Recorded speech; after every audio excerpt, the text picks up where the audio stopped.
সিলেটের আকাশে উদ্বেগের ছায়া।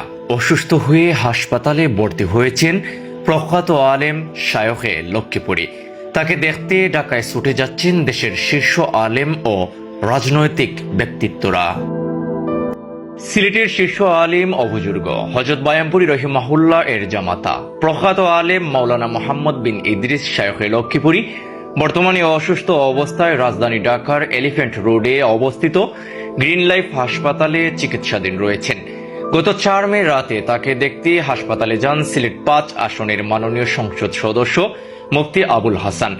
এছাড়াও আজ মঙ্গলবার 5 মে বিকালে জমিয়তে উলামায়ে ইসলাম বাংলাদেশের সভাপতি শেখুল হাদিস মাওলানা ওবায়দুল্লাহ ফারুক হাসপাতালে উপস্থিত হয়ে তার শারীরিক অবস্থার খোঁজ খবর নেন। এ সময় জমিয়ত সভাপতি গভীর উদ্বেগে প্রকাশ করেন এবং মহান আল্লাহ রাব্বুল আলামিনের দরবারে তার দ্রুত সুস্থতা কামনা করে বিশেষ দোয়া করেন।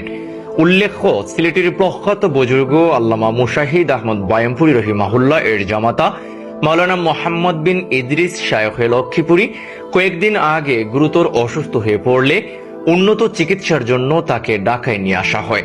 বর্তমানে তিনি বার্ধক্যজনিত বিভিন্ন জটিলতায় ভুগছেন। দেশ জুড়ে তার অসংখ্য ভক্ত অনুসারী দোয়া করছেন প্রিয় এই আলেম যেন দ্রুত সুস্থ হয়ে আবারও দিনের খেদমতে ফিরে আসেন।